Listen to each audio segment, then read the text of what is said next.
Yeah.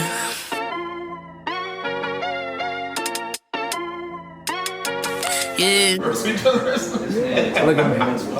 Benchmark, they're speaking the facts that you wanna hear. That rapper jersey, the vision is clear. Diamonds glisten like a chandelier. You know what I'm here for, like Marshawn Lynch. At clutch time, we do not flinch. Real brothers, we do not switch. Hit home runs with the right pitch. Who run the city? What to do when they hating on you? I feel like Kobe 2010. I ain't taking an L, all I need is a win. Business is business, you know how they go. You glad the seats, now it's time to grow. Tuning now, gotta be in the know. Showtime, bitch, my about to blow. I ain't seen from now. Bowser really, I'm just trying to tell you.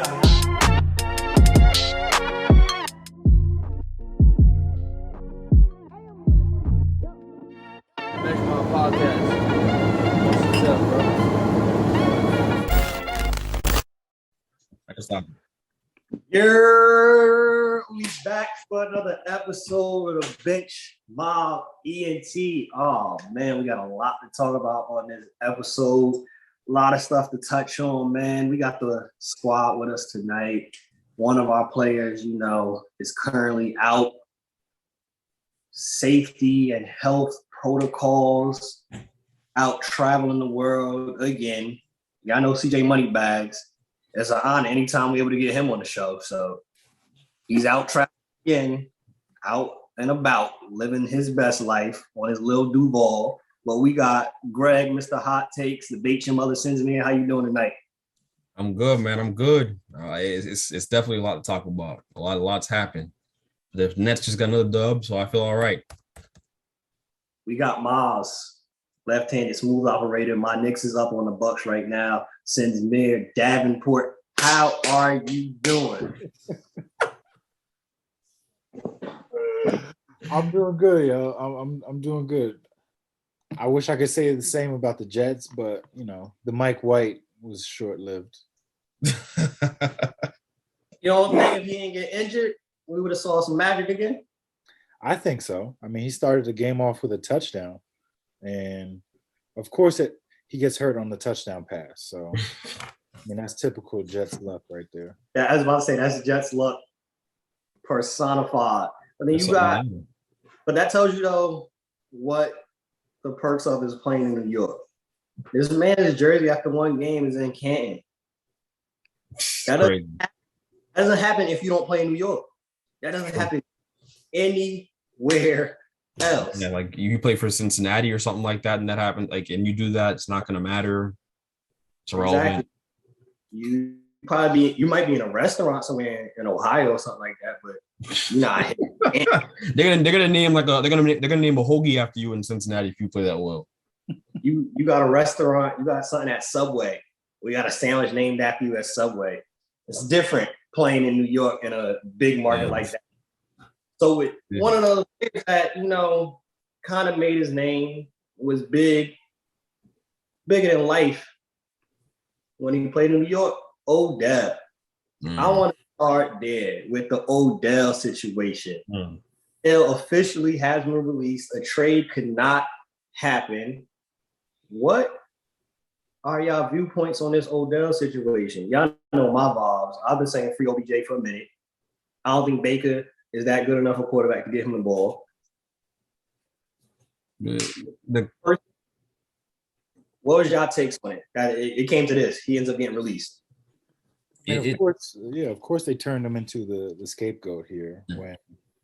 When, if you look at the product on the field, everybody was predicting Browns are Super Bowl contenders.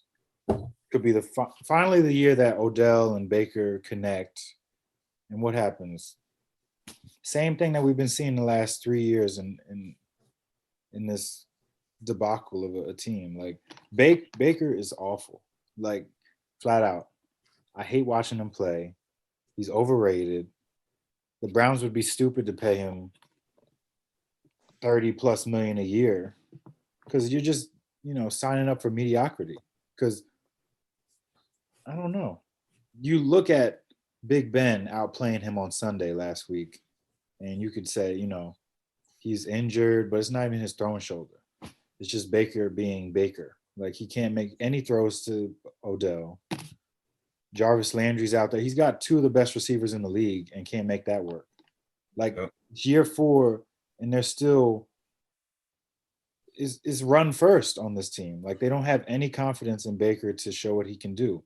And we saw that early in the season when they lost to the Chiefs and Baker had a chance to win it. And what did Baker do? He choked.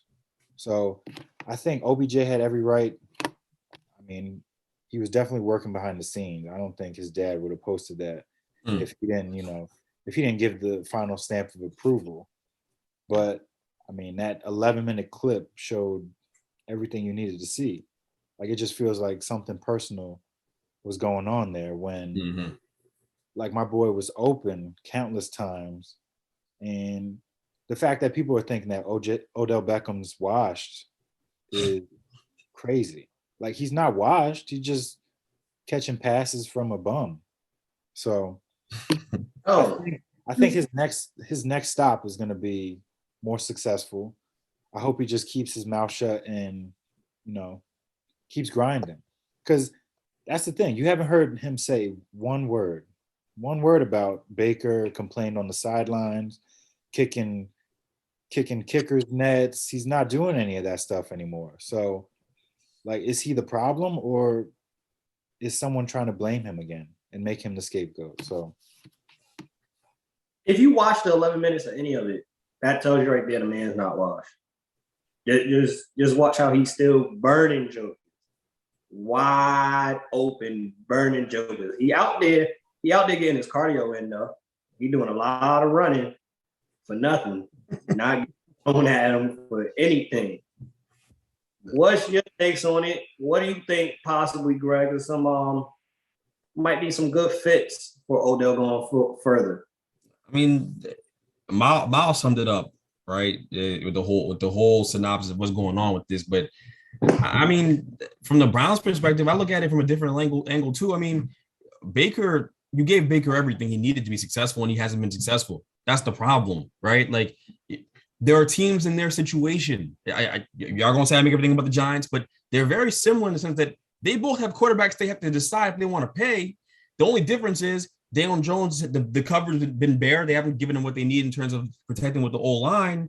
And Baker's had everything. Baker has a world-class O-line, and is still missing the target, still not playing well. So they can't pay him. I think their decision is a little bit easier at quarterback. But there's nobody. First of all, they won't be bad enough to get a great quarterback in this year's draft. So they're in a jam now. And they're going to have to give them the fifth-year option money. And they're going to have to ride it out and hope that they can find a solution at the quarterback position in the next year, the following year's draft. So it's a tough situation for them. But with Odell and with him, he's not washed. I mean, you watch the clips, you see he's still getting separation. And the way defenses play him tells you he's not washed. They still bracket him. They're still sending double coverage. If he was washed, they're not playing him that way. I can tell you that right now. And the defenses sure as heck still respect him. So, I mean, some spots for him that I think would make a lot of sense is the Patriots would make a lot of sense because I don't think they have a receiver nearly as good as him. So he's going to go there and immediately be the number one guy. And I think that McDaniels and the Patriots are just a well-run, well-oiled machine. They just keep the train keeps on going with them. They're going to get him the ball. They're going to find creative ways to get him the ball. So that'd be a good place with a strong culture, right? Because they win. They win a lot. They're competent. The 49ers are in a good spot. I know LA is a destination for him. I don't think New England's likely, but I think LA is very likely, whether it's the Rams or it's in the Rams is a place where he's gonna have to share the love with like Robert Woods and Kupp. It's not ideal if you want to be catching the ball. The question is, does Odell want to win more than he wants to have the numbers and the stats? If you ask me, I think it's about the stats and numbers more than it's about winning. I really do. I think Odell wants to win and he wants to be in a competent football team, but he wants to be the reason why you're winning. He doesn't want to be there for the ride. That's not what this is for him. I think that's obvious because in New York, every ball was thrown his way. We were not winning a whole lot of games. Every ball was thrown his way. He seemed pretty happy up until the end. All right. So like he seemed just fine being in New York up until the end. When he wanted to make it about winning and he realized, oh wait, I can go play here. I can go to LA. He loves LA. So I see the Rams. I think the Chargers are a sneaky place he can go play. That no one talks about with Herbert. It would make a lot of sense. And Keenan Allen and him, those two guys to cheer to love. I think they still have Mike Williams there too. Is really good. They have a lot of weapons, but it's a place that he can go play there too. But I think it's going to be somewhere in LA, whether it's San Fran, the Chargers, or it'll be the Rams. But we'll see. We'll see. It'll be one of those three places. The Rams just lost Deshaun. He could be a deep vet for them. There's no way you can really double him on that team. And if you want to double him, good luck. I mean, good luck, really. But I see the Rams being a legit place. We could easily wake up on Monday morning and hear he's going there. But you hear about all these other teams like the Bucks. That's not happening. Like I don't see that. I think it's more going to be an LA team or New England. Those are the most likely destinations for him. Before you give me some ideas, if they differ from anything with Greg, I could feel with OBJ. I don't know. Maybe he's with winning, maybe he's not. But Baker and the Cleveland organization, one, releasing him, holding him out from practice, making it seem like he was a problem or distraction. Bruh, kudos to him, like Ma said, for staying quiet. Because y'all jacked up my legacy, bruh. I'm in the conversation with Randy Moss, with like Terrell Owens and the greats. I come here and basically, literally, I'm doing cardio every Sunday for like 2 years outside of my injuries. All I'm doing is running up and down the field, staying in shape, getting ready for the next team that actually going to use me. That's all he's been doing. Y'all mess with his stats and y'all mess with this man's money, his legacy. Kudos to him for keeping his peace. And he said nothing.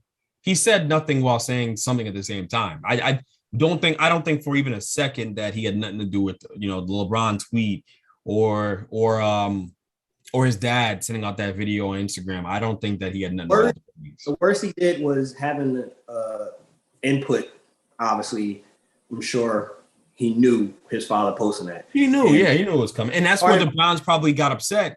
The Browns are probably upset about that. Now, granted, listen, the Browns don't have a leg to stand on. Baker isn't throwing the ball. They haven't utilized him. They should have traded him when they had a chance. I don't understand why you don't trade him. He's been asking to get traded. Apparently, he's been asking to get traded for a while. You don't trade him, and then you want to release him and get nothing for him. Fine, whatever. I don't get it. Doesn't make a whole lot of sense. But if that's what you want to do, whatever. It just to me, it's more. It is going to be. It circles around the fact that it's wild. Odell had forced his way out, but he did it silently this time. And people are going to find a way to demonize him for that because the thing people love to do is demonize Odell Beckham. Okay, even if he's been here, he's a fun target for people to kick on a little bit, but he's not in the wrong here. It was a terrible situation for him. Any candidates come to mind outside of the ones that Greg mentioned? And I don't think, by the way, Greg, I don't think he had per se anything to do with the LeBron tweet. He's a clutch. I think he's a clutch client. Is he a clutch client, Odell? I believe so. So that was that connection. I don't think it was like Odell had any per se. Odell probably saw that tweet, was surprised by himself too. You feel me? Like I think that's more of a LeBron helping the clutch brand type thing. You feel me? Go ahead. I mean, I think the Bills are a team that could definitely use them. Like that team's built on passing the ball, and who wants to be on a passing team more than Odell? He's been on a team that's run first the last 3 years. Like that's just how that team's gonna go. So go over to Buffalo, come back to New York, the real New York, and actually compete for a championship. Because the Bills, they're one of the best teams in the league right now. And if you add Odell Beckham alongside of Stephon Diggs, that's dangerous. And then another team that they could definitely make a move is the Chiefs. I mean, they tried it with Josh Gordon. That was just a flyer. But then to have an Odell Beckham fall into your laps after not even expecting it. Like you got Tyreek Hill, Travis Kelce. You need something more. So now you're getting one of the best receivers in the game. Because I still think he is.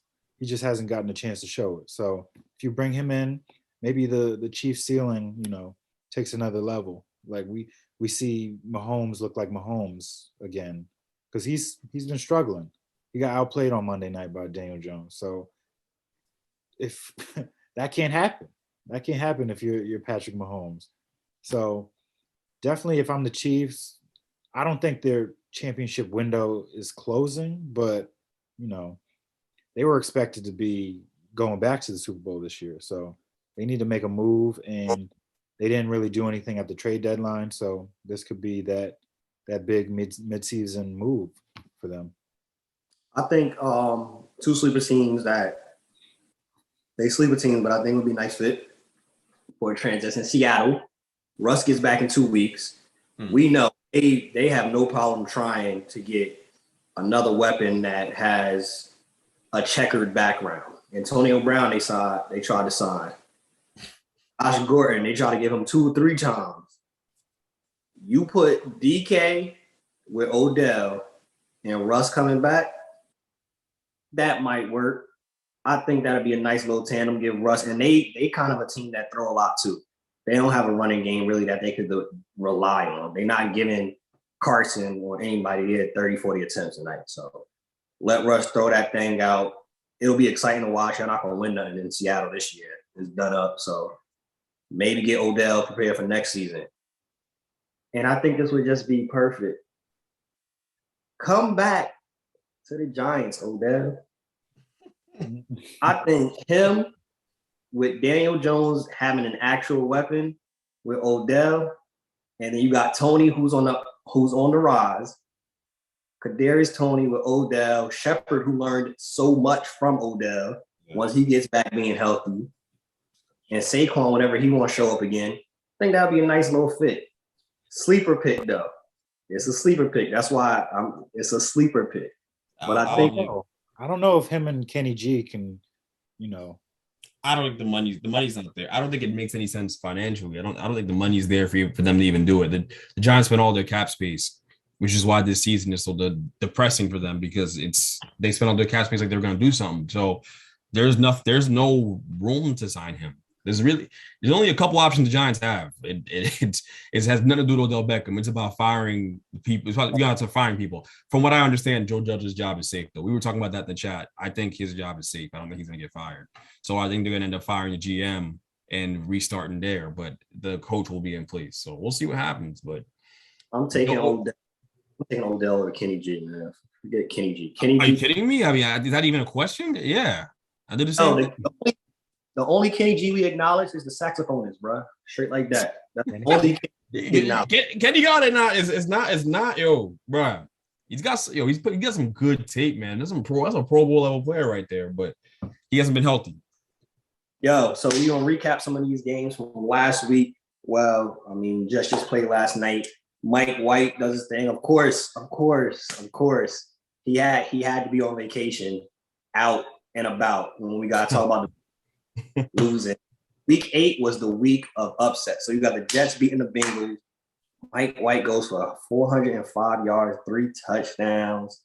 You got the Packers beating the Cardinals. They are no longer undefeated, with Aaron Rodgers having literally me and Greg out there playing wide receiver. They didn't have their number 1, 2, or 3 wide receiver. Then you had the Saints beating the Bucks with Jameis dancing on one leg, torn ACL. He the season. And then you had that happen.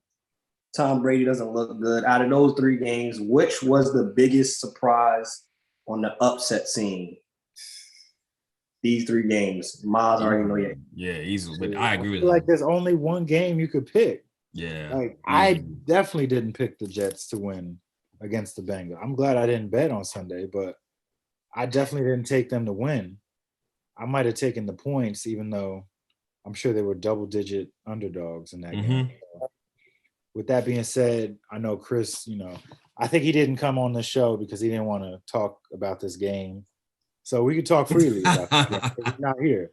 So that game was insane because, one, the backup quarterback, who last year, by the way, he was cut 4 times by the Jets over and over again, keep bringing him up, send him back to the practice squad. And then his first NFL start has a record-breaking day against Joe Burrow. The almighty Joe Burrow couldn't beat Mike White. So there's going to be some repercussions for that with Chris whenever he shows up again. He's going to have to wear that Sam Darnold jersey. I still didn't burn, but that game showed you that the Bengals are still ultimately the Bengals. Yeah. That was the most Bengals thing ever. That game was the most Bengals thing ever. I said this in the podcast before. teams like the Bengals, like franchises like the Bengals, they lose games like that. They lose games they're not supposed to lose in years they're not supposed to lose them. That's what they do. That's what they do. So I wasn't I mean, I was surprised, of course, the Jets won, but at the end of the day, when I got a minute to kind of think about it, I'm like, well, why am I surprised? This is kind of what the Bengals do, right? I mean, they lose the game they're not supposed to lose. So yeah, but the Jets played great. And Mike White played great. He embarrassed them. It was crazy.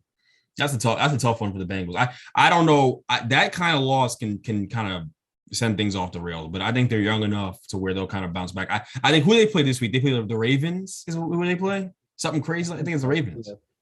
I'm pretty sure it's the Ravens, which is a tough game. Or is it the Browns? I think it's the Browns. I'm pretty sure it's the Browns, not the Ravens. They just played the Ravens. But good luck. I think the Browns, Baker's way better without Odell in the field. So good luck. But no, that's crazy. That's my pickup for upset of the week for sure. Yeah, that game, nobody expected that. And the thing that was so Bengals X, they try to sound like they was a different team. They kept saying, this is a trap game. This is all they're talking about, the commentators. Yeah, they came ready. They know what type of game this is going to be, and they still lose. Yeah, they did everything to lose that game. Like, y'all know what time it is, and y'all still lose that game. Yep. Real quick, did y'all have any concern with how Tom Brady played on Sunday? I mean, Tom Brady's going to look old. From time to time, he's gonna look his age from time to time. I wasn't surprised. He's been too good. The body work is too good for me to say that I'm alarmed or concerned by his play. But and nothing would surprise me if the next time we see him play, he throws 5 picks. It wouldn't surprise me. If the next time he goes out there and he plays and we see him throw 5 touchdowns, it wouldn't surprise me. At some point, it's got to slow down, but. I think he'll be fine. I don't make too much of it. Who they play against the Bucs? Who they play against? Last weekend, I remember watching a little bit of it. Huh? They played the Saints. The Saints. Yeah. No, the same Saints defense Daniel Jones tore up. Got it. Okay. Got it. Makes sense. But the great Tom Brady struggled against. Okay. We got this week. You already mentioned it. Browns, Bengals. Is this a must-win for both teams? Because Bengals 5-3. They the favorite, by the way, 2.5. Mm-hmm. You got the Browns are 4-4. Browns are fighting for that playoff spot. They're behind Kansas City and behind the Pats, who are also 4-4. Yeah, it's a must-win for both teams. I think you don't want to fall too far behind in the division because right now it's Ravens and then everybody else. Mm-hmm. And I know the Bengals won the head-to-head, but the Bengals also lost to the but Jets. If they lose this game, and they're what? No, yeah, they'll be behind. 2 games behind, or a game behind the Ravens. Yeah. So you don't want to lose too much momentum, because at one point people were talking about them as the best team in the AFC. So I think this is a big game for Joe Burrow. You got to beat a team like this. Am I crazy for thinking this is a bigger game for the Browns than it is for the Bengals, though? Because you just let all the controversy. So you just let see how they come out and play. Because I mean, Baker better have like 4 touchdowns, 300 yards. Because people looking at him like he's a 70 in Madden right now, which he probably should be. He's not good. It's about Baker though. The game's about Baker. I think it's a huge game for Baker. I think it's a huge game for that offense. The defense, that they'll be what they are. I think they'll be fine. But you got Myles Garrett who has like almost like 20, however many sacks he has. But it's about Baker. Baker has to have a good game. He really does. It's because now the media is turning on him now out there. Like Browns fans are not rocking with Baker anymore. Like they're over this experiment. They're done. They want to move on.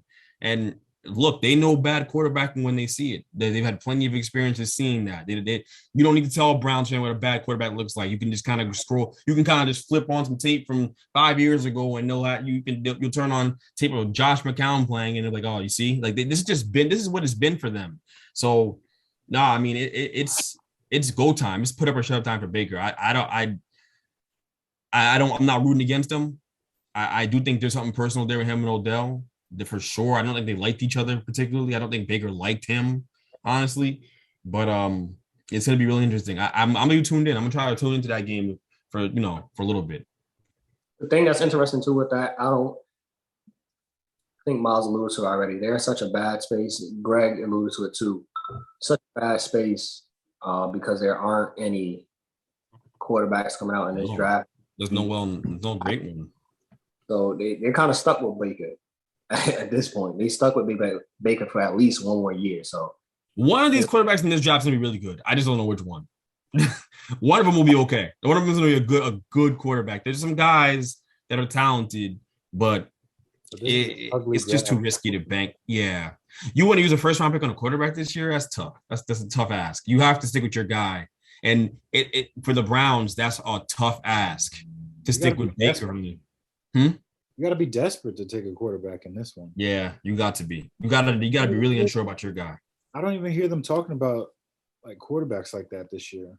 There's just no one really special. Yeah, because the guy from UNC, he was the talk of the town, and then he played horrible last weekend. He's been awful. Yeah. Who is it? Spencer Rattler. He's benched at this point. He won't get drafted at all. Yeah, not in this draft. No, too many flaws with him. And then the guy, who was it?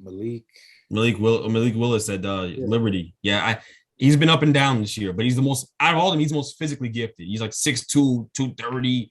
He runs like a 4.4. He has a crazy arm, but he just makes mistakes with the ball a little bit, and he's not playing against the best competition. But he's got all the tools. Oh my God! I mean, it's crazy. I think a team will take a flyer on him. I think him and that guy from Pittsburgh. Who am I thinking about? Pittsburgh. Kenny. What's his name? Pickett. Kenny what? Pickett. Yeah, Kenny Pickett. He's a guy who'll go in this draft too, and I think he'll be like a sleeper pick around 15, mid first round. I think he's gonna go. But then I know you're gonna bring up someone else, the guy from Cincinnati. I haven't watched too much of him.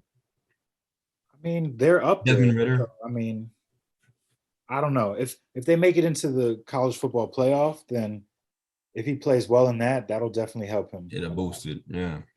He's got a nice arm. Yeah. He's got a nice arm, but it's also Cincinnati, and no one cares about Cincinnati. They don't play anybody, so there's that too. Patriots, Panthers, both 4-4. Mac Jones versus Sam Darnold. Sam Darnold got off to a pretty hot start. Ever since, he's kind of been cold, got benched in between there. Who wins the matchup, and what's y'all takes on Sammy D? He's overrated. Well, let me not say that because he was never he was never underrated. In my opinion. He's been sorry. He had a good start to the season, but people figured it out. Like, I don't know. He's not the option clearly in Carolina. They've been looking at other options, even trying to trade McCaffrey for Deshaun if they could, but like, I don't know. Which is off the table. Yeah, that's off the table now. Sam's at a breaking point in his career where now basically these next couple of games, this at the end of this year, it's going to decide whether or not he's a backup quarterback for the rest of his career. That's where we're headed. It's either he'll play well, he'll pick it up, which I don't think is going to be the case. I don't know why. I have no reason to believe that that's going to be the case. Maybe when McCaffrey comes back and he's running the ball a bit more and he has those check downs where he throws to McCaffrey and gets 15 yards and his numbers are crazy because of it.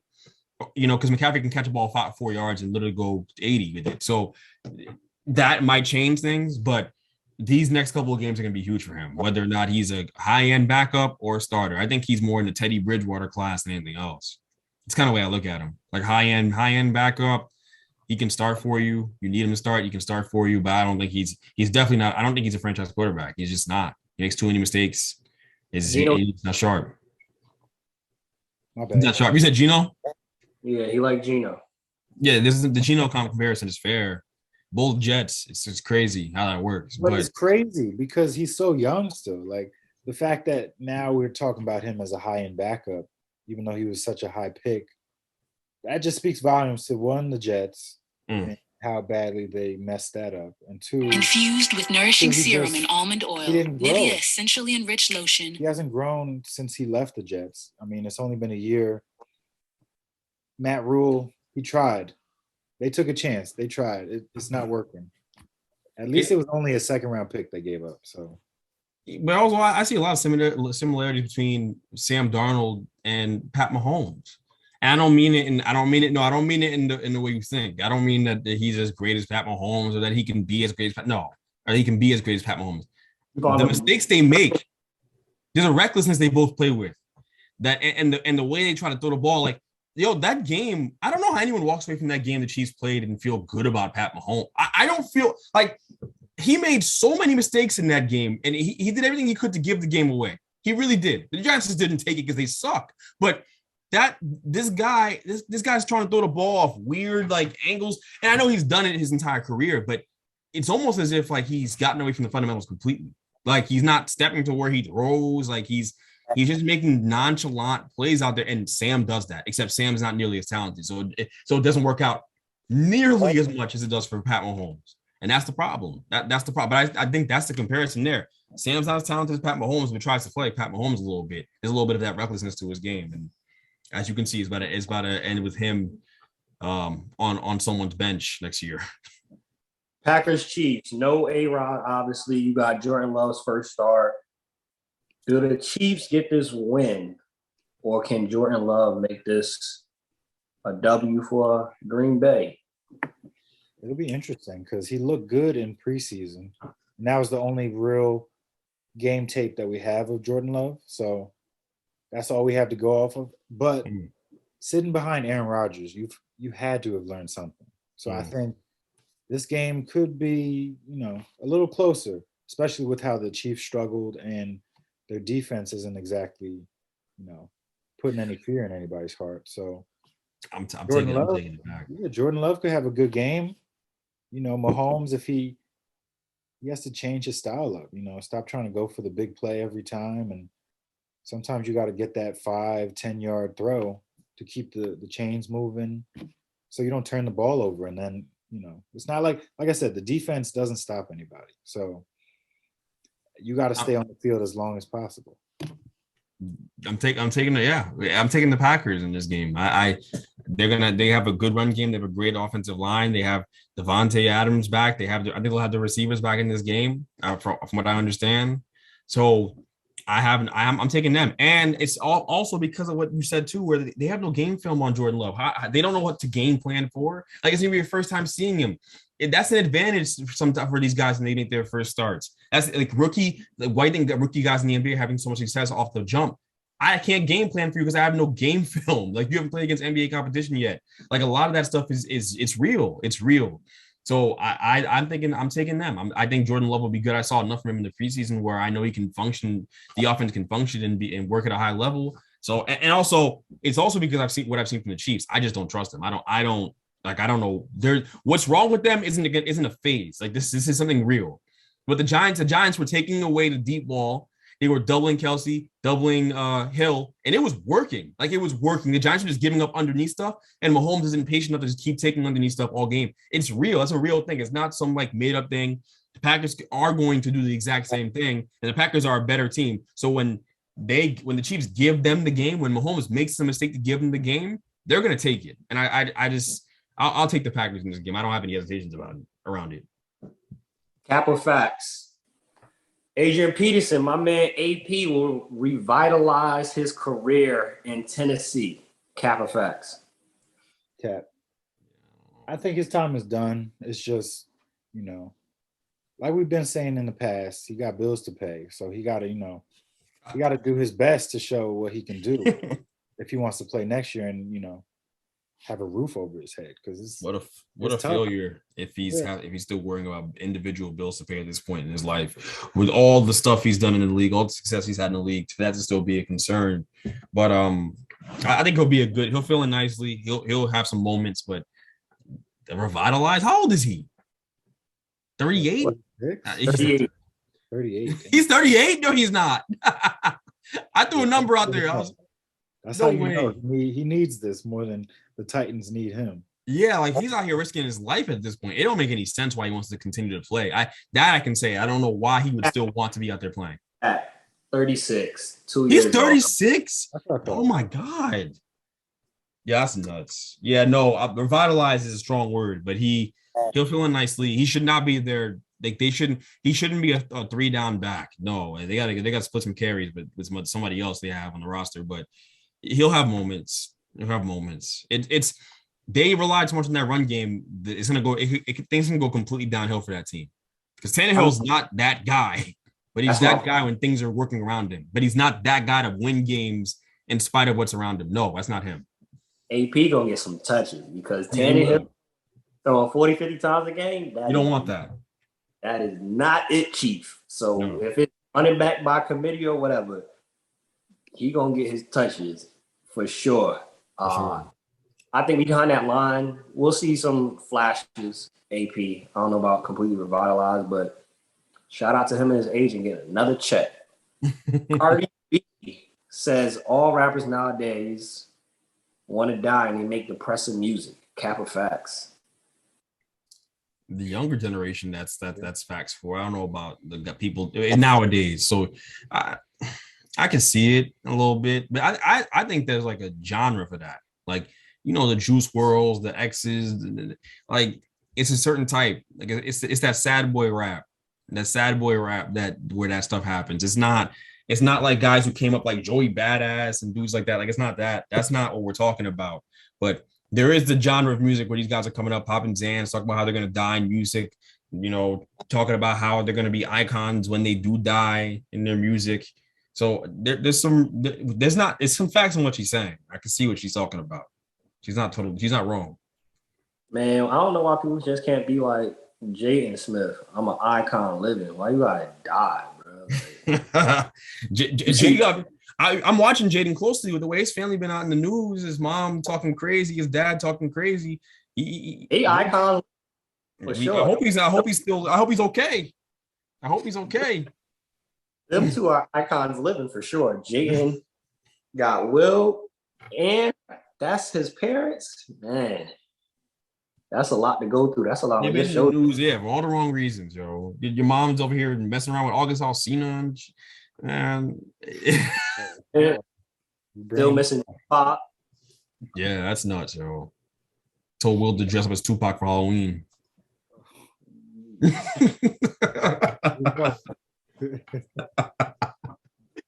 Yo, next one. Marcus Smart is right. Tatum and Brown need to learn how to pass. Kappa facts. I say facts.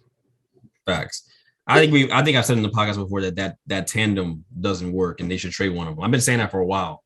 I think you guys have agreed, and this is why. They're two guys that don't make anybody else in their team better besides themselves. They don't get shots for anybody on the floor besides themselves. And like it's not you gotta be able to get the good shot. You got to get a good shot.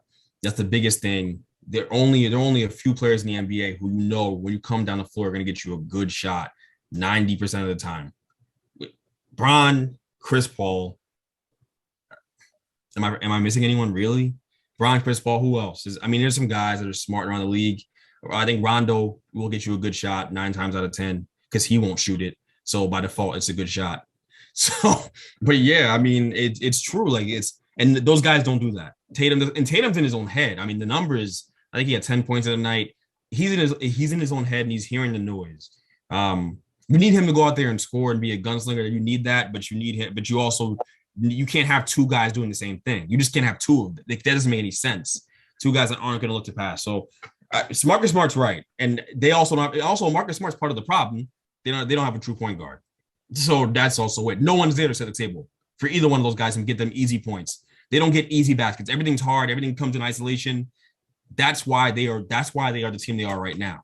I was just talking to some kids about it at the Y yesterday. I'm like, yo, the whole point of this game is to get easy points. I don't want to work hard. I don't want to dribble. Like, I don't really want to dribble. I have no problem going to the gym with Antonio, letting him shoot every single time. I don't care.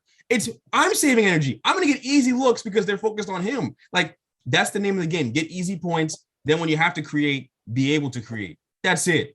But it seems like the Celtics are playing YMCA basketball out there, and that's why they're losing a lot of games. I know they won last night, but Miami had an off night. So they caught them on a good day.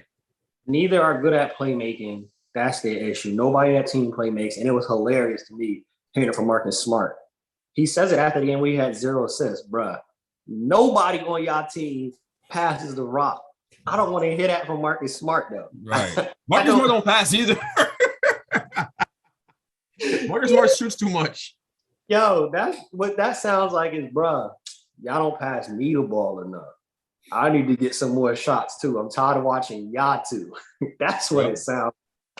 I don't think like you said, there's nobody on the team that sets the table. And they try to blame it on Kimba. It wasn't Kimba's fault. There's nobody on that team. On Kyrie too. It wasn't Kyrie either. No. They need like a Ricky Rubio. Yeah, they just need a point guard. They need a point guard to come in and help settle things down a little bit. And Schroeder, while you're paying him $25 an hour, is not the solution to that problem. He another one that don't pass. You don't have anybody that has a table on that team. Well, that's the thing Schroeder's thinking about doing is passing the ball. Schroeder's trying to score as much as possible to get this bread, which is stupid. Set the team up, run the team effectively, you get paid. But that's Schroeder just runs to the basket as fast as possible every time he gets the ball. The last time he passed was on that check. That's the last thing he passed up was the bread. Yeah, that's it. So you mentioned players that get you a good shot 9 times out of 10, good IQ. One of those players that come to mind is Ben Simmons of having a good IQ.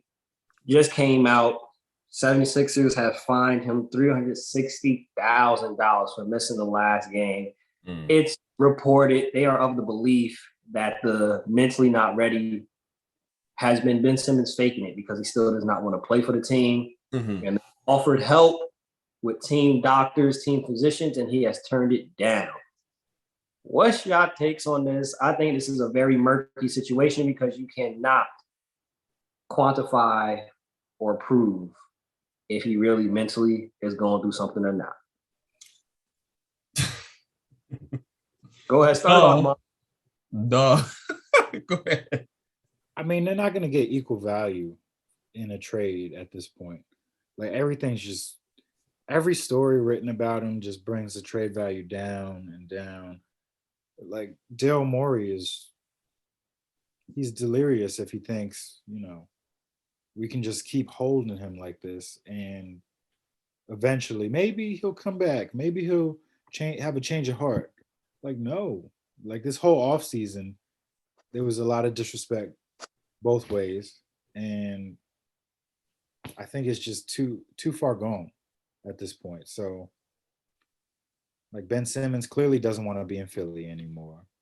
And I don't think it's beneficial for them to even have him play if he, if they find a way to force him to play.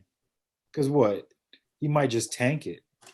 He might just, saw him practice back on defense. Yeah, kind of like practice. He's going to jog back on defense, not really be active on offense, setting, weak screens, just bringing his trade value even lower. So I don't know. They need to trade him ASAP, get what you can, get, some good rotational pieces, but it's a lost cause at this point. Yo, I think it'd be wild. It's younger than a game. He'll probably put an ear pod in or something like that while he's playing. Yo, Ben, nothing is surprising. I really want to see how long he's going to hold up with this. Like, how much time is going to go? How many game checks are you willing to lose to get yourself out of there? Because I knew the mental health thing was an excuse. I didn't believe it. I do think there's mental health stuff there. I think that's why he's not shooting the ball to begin with. But I think the main reason why he's not coming back is because of fear. He's just scared of what the fans are going to do, because he knows the fans are going to throw things at him. They're going to throw batteries at him when he gets out there. That's what they're going to. It's Philadelphia. These fans are savages. So it's not going to go well. So he's just scared. And I understand it. I know he's brought it upon himself. I know that. But the best thing for both sides is get to part ways. And this is really about also Daryl Morey just being really stubborn and arrogant and thinking that he can game the system. That's not how this works, man. Like, you can't have this guy in your locker room. You can't have him run your team. They're actually not bad. They've gotten up to a good start. You don't want to compromise that. He plays, the performance of the team could drop. It may not be it's not going to be very pretty. Joel Embiid is very clear about not liking him at all. And don't think for a second anyone believes him going out there talking to the fans saying, don't boo him, that's our brother. Get the hell. We already know what that is. That's just, you're saving face. They told you to say that, Joel. We know you don't like him. You got it. Joel's got to put his foot down. He has that franchise. He's controlling that franchise. Get him out of here and just get a solid return before it's too late. Yeah, the thing I don't think he fully thought through. You saying you're not mentally ready doesn't help you stop at all. Because if it he don't care about his stock, he don't care. Just trade me.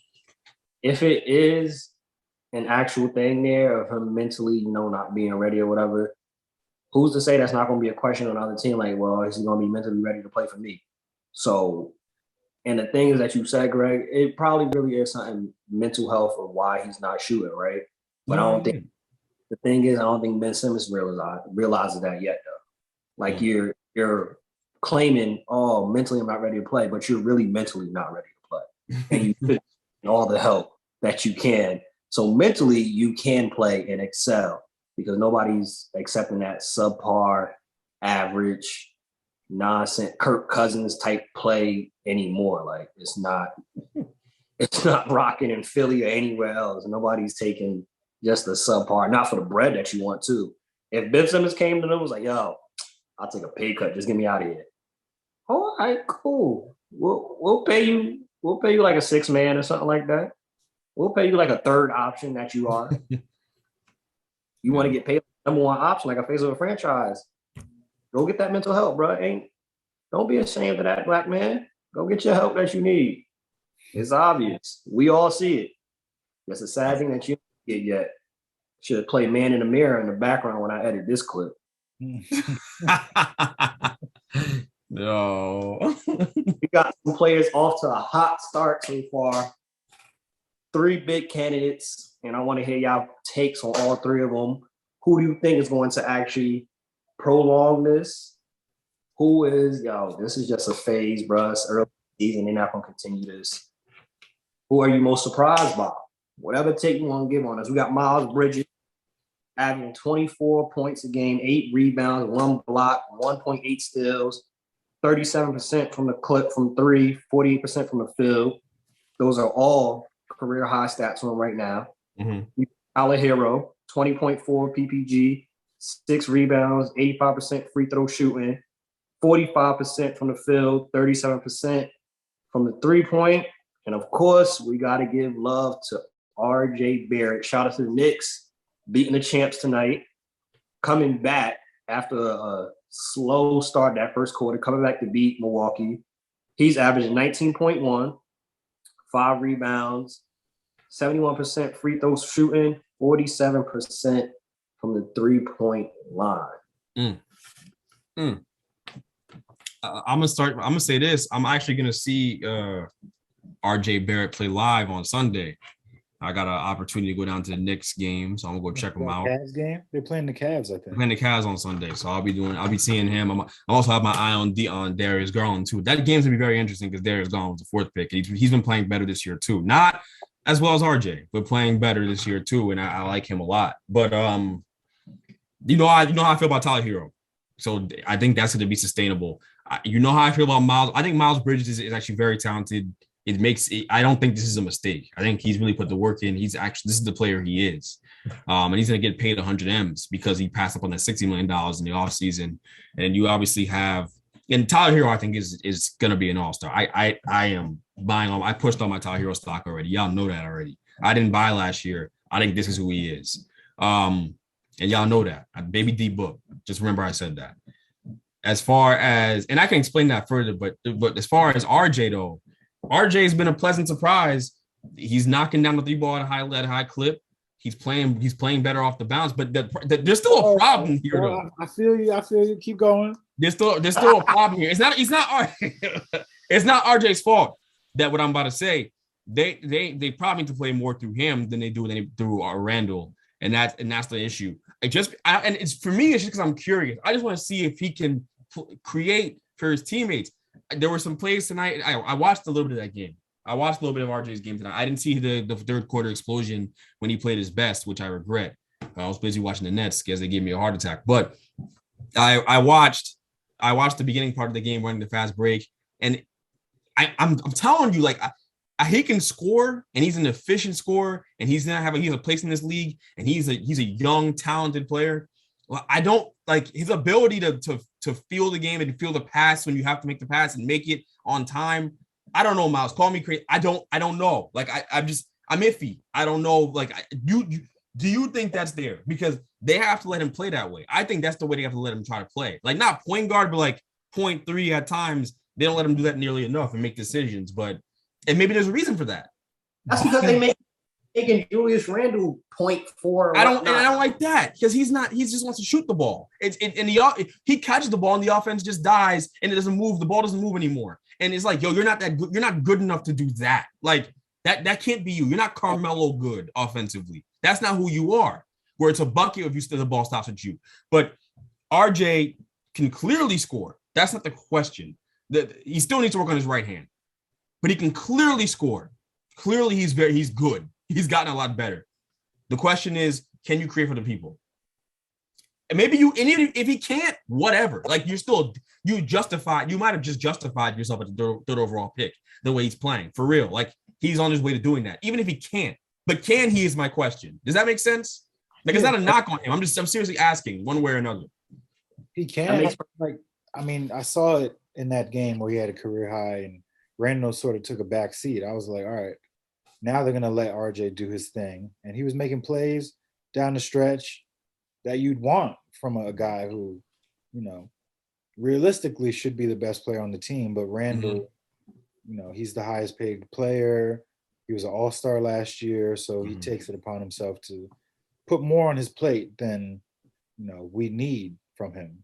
Because if he took a little less off and let some other guy shine and do their thing, we wouldn't be losing to teams like the Magic or the Raptors and having lulls where guys aren't hitting threes because they're just watching Randall dribble and they get past too late. So I think RJ, like you said, I'd like to see them run it through him more often because when Randall's not out there, you can see it, but you don't get to see it that often because they're realistically going to be on the court at the same time. And a lot of the time that was my problem was that early on they just had RJ as a spot up shooter, like he was Kyle Korver or somebody, which is frustrating because I know he can do way more than that, which now he's starting to show because I think he's starting to take it upon himself to, this is my third year. There's a lot of talk about whether I'm good enough. And he puts the work in. That's why I like RJ. I think that's why I've always had confidence that he was going to, be pretty good in this league is because he works at it. Even from rookie year to sophomore year, he took that leap. And now he's starting to take another leap where, he's shooting with a hand in his face. Like he's not afraid to shoot 3-point, mid-range.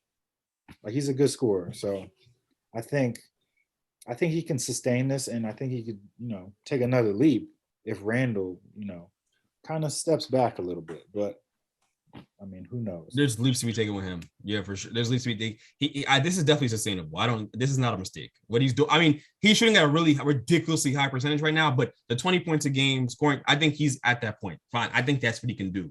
I don't have any questions there. Can you dribble? Can you create a shot for yourself with the dribble? Still legitimate questions there. Better with your right hand is another thing for me. And are you going to create for your teammates? He had a couple fast breaks where he didn't pass the ball or he passed it really late. And I'm just like, what are you doing? Like those kind of plays, you can clean that kind of stuff up. You have a heck of a player. You have a heck of a player on your hands. But I think it's real. And I'm excited to get to see him play in person because I think you get a different feel seeing guys play in person. You really do. And I'm interested to see him live, but he's got the talent and he's made up all the right stuff. I've been saying that forever about RJ. I really have been saying that. I didn't think he was particularly good when I was saying it, but I was saying that he's made up all the right stuff. Playing in New York, that's not easy. And playing in New York when people don't think you're that good is even harder. And when people are picking everyone over you, that's really hard. He could have folded, he didn't fold. So he is made of all the right stuff. And fortunately for you guys, he's not 500 pounds like his buddy Zion out in New Orleans. I was about to say, what do you guys think? You think at some point we'll have that discussion, like who's better in this draft, RJ or Zion? Just because of the fact that Zion can't stay healthy right now, weight is going to be an issue. It's not even can't stay healthy. He refuses to put a salad in his mouth. well, he's not drinking water. This joker's having Dr. Pepper still and cheeseburgers. the fact that they reevaluated this man 2 weeks into the season, they talking about, yo, he's gonna probably be out for another 2 weeks. Bruh, this is out of pocket. Did you see the video of him running pregame the other day? He looks worse. He looks worse. He looks really big. He's laboring. He looks like it's scary how big he is. Like we're nearing obesity territory. Like it's his face. His face is swollen. It's really weird. It's really weird how much weight he's putting on. It's weird. But look like and walk up the steps and be like, yeah, bro. Like he be breathing hard. Like what's going on? Yo, Miles, that's a good question though, because I asked that question about him and Ja. When it comes to Ja, I already asked that question. I have the conversation with him and Ja. I already do because I think Ja's that good. That combo's dead. Huh? I said that combo's dead. I think Ja's surpassed him. I would believe so too. Yo, especially how he's balling this year. Oh, yeah, it's crazy. But Zion had really nice stretches when he played where he was getting like 27 on 50% shooting, 60% shooting, and having a couple assists and like 10 boards. He had some stretches. So it was always about health. It wasn't about the player he is, it was about health. So RJ's had to take another leap. The leap I'm talking about, the things I'm saying he has to get better at. If the Knicks give him those keys and he answers the bell, sure. Why not? I don't know how much of Zion we're gonna see. That's the problem. But Zion, when he's that's more frustrating thing about all this. If Zion was playing, my God, he would be the best forward in basketball, especially with the way Anthony Davis has been playing. And I know he's had good numbers, but we'll get there, I guess, whenever we do. But he would be one of the best forwards in basketball, the top 2 4. I mean, that'd be great, but he'd be like, to me, if he was playing right now, he'll basically be like Kevin Love in Minnesota. He's gonna be putting up nice stats, but even when he was there, they don't win. New Orleans is in a terrible situation. They don't win with him there. They don't win with him not there. Terrible situation. Yeah, you feel me? Like, obviously, talent-wise and all that he does and how athletic he is, of course. He's fun to watch. Fun to watch. Of course, in that sense, you're going to pick RJ Barrett, but you're going to pick Zion over RJ. But RJ is playing on a winning organization, bro, and putting up numbers and doing well. I don't know how Zion plays on a winning organization, in a winning team. He's a big part of this success. It's real. He deserves credit. I can't come on here and crap on him every chance I get. And then when he's playing well, not say he's playing well. He's playing really well. And honestly, to be quite honest with you guys, I'm actually happy for him because I think he deserves the success he's seeing. I mean, goodness. I mean, everyone is like me. Everyone is like me. No one thinks he's good. Like, no one thought he was good besides immediate Knicks fans who watch every single night and we're like, oh, there's something there. It kind of reminds me, it's crazy. It reminds me of the way I feel about Daniel Jones. Like, I watch him, but everyone else on the outside's like, he sucks. I'm like, we know there's something there, but they don't believe you. Same thing with RJ. Clearly, they're right. We make excuses for Zion. He in the South. RJ somewhere where it's 24 hours, he can get some trash food. Different body types. Different body types. I think Zion has I think there's something going on with Zion's genetics here. He's eating too much. But shout out RJ for being disciplined and eating what he's supposed to eat, bro. He better be disciplined. Disciplined.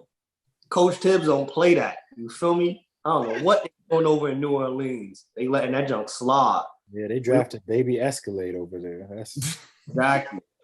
That's who they drafted. That's Mark. You know, Escalade was Mark Jackson's brother or cousin? Yeah. Yeah, they drafted Mark Jackson's little brother. That's what they did. We don't get RJ. We're never gonna get a Zion interview on this thing ever. I don't care, bro. We would have to change. We would have to change our show to call Eat Champs to get him on. Hey, I'll play again. I really hope he gets the weight thing under control. He's actually fun to watch, man. I hope he gets his weight under control, man. I really do. Till then, I hope so too. But till then, he could hop on when we have Bubba Cruz. I guarantee that won't be no problem. Yeah, we cover guests with Bubba Cruz. I'll be on the show with y'all. Flag on the play. We end off the show with flag on the play. That's how we're gonna end off the shows from here on out. Flag on the play. Non-alcoholic booze is on the rise. 33% sales have increased to $331 million in the last year. Accept or decline. Would y'all be interested in non-alcoholic booze? Non-alcoholic booze, yeah. This sounds like it could be my kind of speed. What are we talking about? This could be my kind of thing. Non-alcoholic booze. Do they have that in Heineken's? Still not over that one. Hey, it's not my fault. I didn't do it. It's not my fault.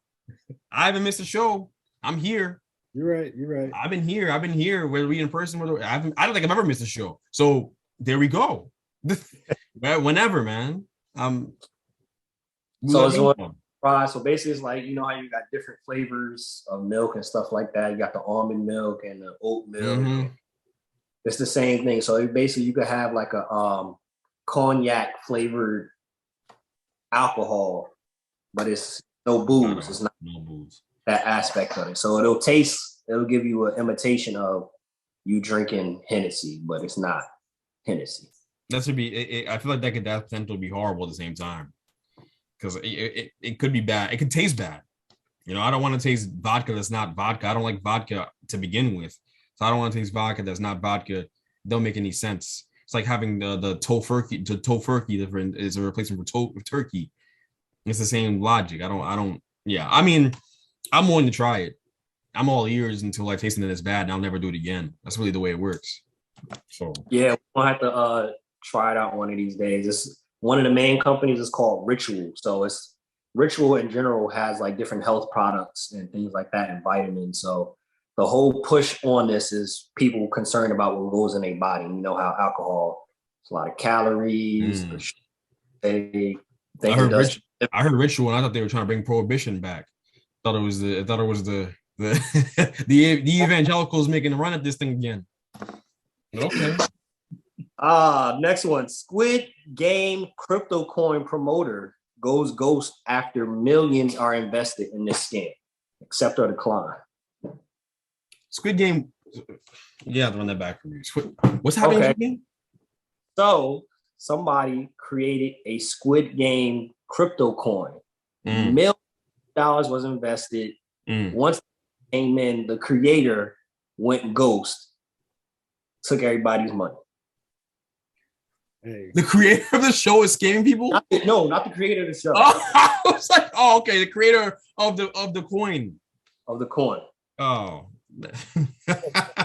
Hey, man, look, I be hearing a lot of these people out here be investing in their Bitcoin and telling me I got to get on that wave and all that stuff. This is my fear. This is why. This is why. But I also would never invest in something, that's revolving around a source of entertainment like Squid Game. Why would I do that? It's just a waste of money. It's just, I don't know. That's ridiculous. Miles, what do you think? I don't know. You into that Bitcoin stuff? It heard it's lucrative. I just don't. This type of stuff is the reason why, man. I mean, I have some money in it, but yeah, I would never invest in something named after a TV show. That seems like a bad idea. Line. So, and that's the thing too. That's so tough with it. And correct me if I'm wrong, Miles. It can't really be traced back to who created it. Nobody can trace back to who created Bitcoin originally. You feel me? So I think for our listeners, you have to be wise in your investments. If you're into crypto, and correct me if I'm wrong, Miles, you want to go with the major coins that you know of. The Bitcoins, the Doge coins, the Ethereum. Those are the type of coins you want to get into that have a back and that have a history of doing. They got some, history that they've been around for a little bit, not something that's around Squid Game, crypto coin. Come on. If that's the case, we're going to find somebody that's good on computers. We're going to do a benchmark ET coin and see what happens. If people fall for nonsense like that, I guess we try that one. Right. We can do that. Spanx, this is the last one. Spanx founder Sarah Blakely rewards workers with $10,000 cash and first class plane tickets. She has 500 employees. She did this for every single one, except for the client. Hold up. So what was the background about why she did this? So Blakely revealed her largest at a party last week to celebrate on October 20th that Blackstone was buying a majority stake in the Atlanta-based maker of slimming briefs, bras, pantyhose, and other undergarments. And so she went out and after hearing the good news, chose to reward all of her employees by giving them 10 G's each. And first-class plane tickets. That's wonderful. Shit. Maybe I should work for them. They've been working for the wrong company. Man, if they need a model, I'll get into some Spanx. maybe the answer is just, hey, that's a company I should be looking to work for. Sounds like it's black owned too. Although maybe I'm just making the assumption because they're in Atlanta, and when I hear Atlanta, I think black. I don't think of anything else. So that could be it. The thing with that too, I just find it funny. So she did that after, having that majority stake bought. They're not on the level of Tesla, Amazon, and them jokers don't do nothing nowhere near this, and they could afford to do it. Mm-hmm. Bill don't do nothing like this. Facts. Shout out to her for doing something like that. Shout out to her. Shout out to Spanx. Wish nothing but the best for them. They've helped out a lot of our queens in our community. Spanx have really saved the lives for a lot of them. So we support Spanx. We rock with Spanx. I don't wear them, but we rock with Spanx. That's funny. Neither does my lady, so we good over here. But yeah, I never heard of no Spanx before. I'm looking to it. Go downstairs after this. Ask your mom about it. She'll know. Whether she wore it or not, she'll know. She knows somebody. Your mother knows somebody that wore Spanx back in the day, especially going to church. Oh God! Especially going to church. But so long. It's been around for a long time. You think every first lady was really tight like that? Nah, that was Spanx, my boy. Every first lady wasn't fit. You would see first lady after church eating chicken and red velvet every Sunday. And you think she got a six pack? No, that's Spanx, my boy. That's what it was. But it's the same vibe. If you got your Spanx, you ain't got to get ready. If you stay ready, you ain't got to get ready. Bitch, mob, we out. Peace.